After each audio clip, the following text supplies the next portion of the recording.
Hello, my name is Maggie. This is my first time doing this YouTube. In fact, I'm doing this for my pastor who passed away last year in November. His name was Pastor Paul Sanchez Jr. and he taught us about grace. He said that there was 5 levels of grace. Unfortunately, he never got to teach us the 5th level. So what I'm going to do is I'm going to be teaching y'all the notes that I have personally gotten from him. Okay? It's not going to be those long hours like the television ones. I'm going to be breaking this up, and that way you can see what he's taught us. And these are only the notes specifically from Brother Paul. Okay? So this first teaching is going to be called Vision. Our foundation of scripture is found in Proverbs 29:18. So let's go ahead and go to 29:18. I am reading from the King James Version, okay? It says, where there is no vision, the people perish, but he that keepeth the law, happy is he. It is very important, believe it or not, no matter how difficult it is and what trials and tribulations you are going through, it is very important to bless your job, because God was the one who placed those visions in the heathens, which your employers, if they're not Christians, they're the ones that got the vision from God to hire you. They saw something in you that they needed in their company. Now also remember, we have touched what we have touched have been already visioned by someone. Think about it. You touch your computer, somebody had the vision to do the computer, somebody had the vision to do the cell phones. You touch it, that's someone's vision. They had that vision to create something, to invent something for you, for all of us, and we touch it. It's been somebody's vision. Just like you need a vision, a goal for you to work and strive for, this is what it is to know the vision, work for it, strive for your vision, be blessed. Regardless if you think that vision doesn't make any sense, for God it makes sense. To you it will make sense. And if other people don't see it, give them time. They will figure it out. Also, you are more vision oriented than you really know. Think about it. Even from a homemaker, a housewife, making a goal, okay? Cleaning, making sure that the food is there, making sure that the house is clean, the children are taken care of, the husband is taken care of, the support, the going grocery shopping, everything that, even if it's trivial to somebody, but that's someone's vision, you know? Like your job requires you to show up, no murmuring or complaining, because you have a job. Other people don't get the opportunity to do so. Okay? Now, you don't have to be saved to be a visionary. Ha! That got you, didn't it? Most people think that Christians or religious people are the only ones who have visions. No. You are more vision oriented than you really think for. That's what God enabled you. That's what God built inside you. That's why whenever you have a dream that you want to achieve, that's your vision. Think about that. Now, the definition for vision: something seen, dreamed, or trance. People have prophetic dreams. They don't even know, but they have those deja vu moments. Think about it. You already saw it. It may escape you as mysterious, but you saw it. Okay? Now, your 5 senses, think about it. The sight, the hearing, the smelling, the tasting. I'm missing one. Sight, hearing, smelling. Can't find God. But your spirit is the one that meets God. Do you know whether you know it or not, when you're asleep, I mean really deep sleep, do you think your spirit stays inside your body? No. It actually sees God, speaks with God. That's why there's sometimes that you get this feeling like you've had a conversation with someone, but you really don't know. That's happened to me several times. When you open your mouth, it should spew out light. Everything that's going on in this world right now has so much darkness going on. Where's the light? Where's the declaring peace? Where is declaring, what is it? Think about it. Declare. No weapon formed against me shall prosper. The enemy has developed this fear, using this whole thing that's going on right now. Fear to dominate, to divide. This nation was together, one nation under God. Guess what happened? It divided. People against others, religion against religion. Even the church stepped aside. Hello? Now, the earth, you should know this. The earth doesn't like sin. Look what's going on now. The weather is being affected.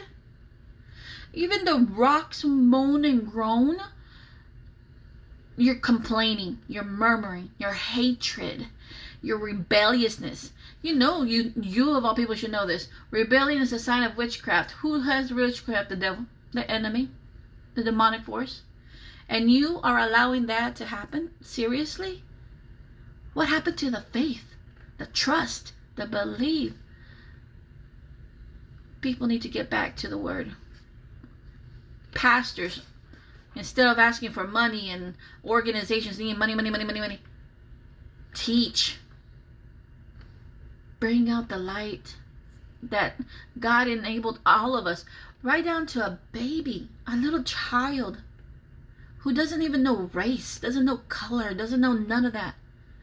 Goes up and hugs somebody completely different, color, race. Why? Because it's in them to love. God built us to love Him. God is love. He had a vision. He had a vision for this world to love Him, to speak blessings and praises and worship. But what's going on? What happened? We allowed the enemy to step in. We allowed people to blind us from the truth. God's number one desire is to be called Father. Did you know that? It's in Romans, actually. I think it's Romans, that He adopted not only the Jews, but the Gentiles, us. Hello, everybody. He wanted us. He wanted us to call Him Daddy, Abba, Father. You were adopted in God's kingdom. You were joy. Once you made God, Jesus, your Lord and Savior, you became a joint heir with Him. That's a whole different teaching, but you became joint heirs. What the promises of God not only belongs with Jesus, but it belongs to you. Don't let nobody keep you from believing. Don't allow anything to keep you from your faith and trust.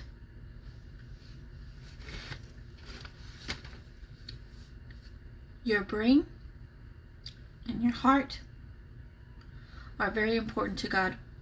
Why? Because God sees your heart. He knows the intention of your heart. Your mind, it has to be guarded by everything that's going on right now, because what your mind it takes in, festers in here. Festers in your heart. It's not front page news, people, what's going on now. It's written where? Here. Revelations. Instead of social media and seeing everything that's going on right now, pick up the word. See, it's happened thousands of years ago. And look at everything that happened to them. And you're allowing it now?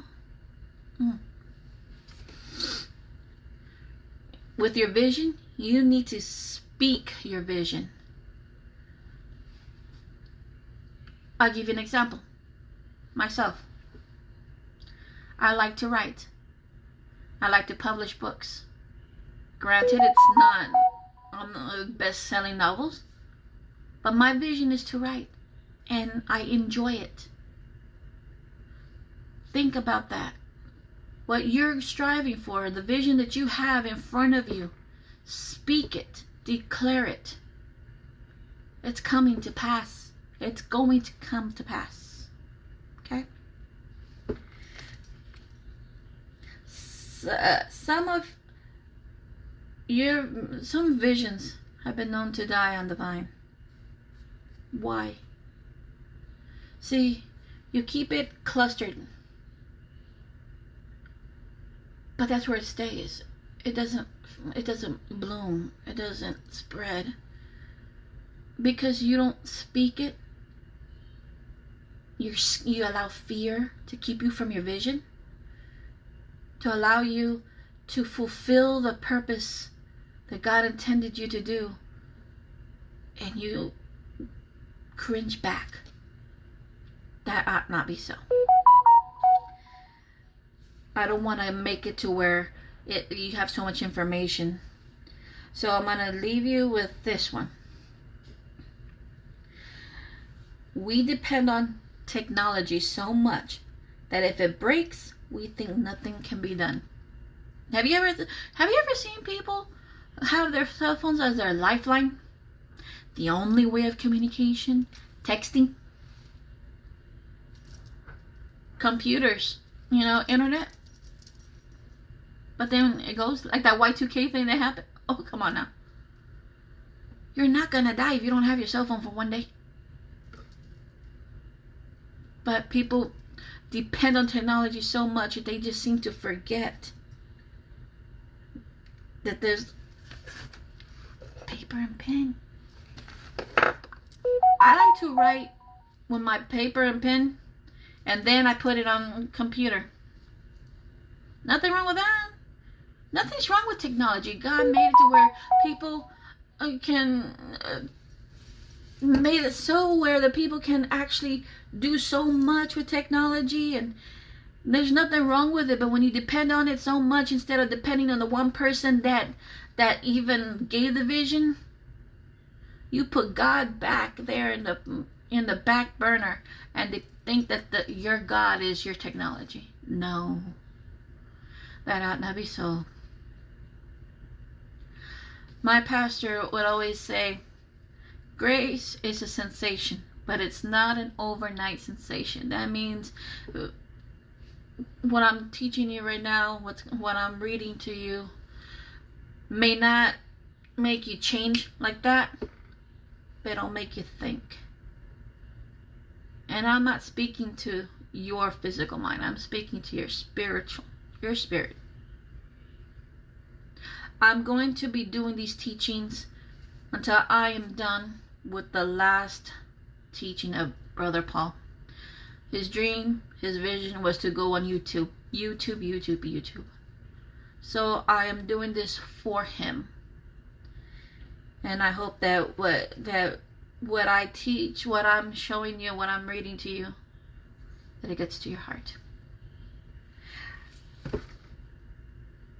Thank you for allowing me to do a teaching for you. We will resume back to the vision on my next day. Until then, bless you. Be safe. And remember, God is the one that has the last say, not us. Bye.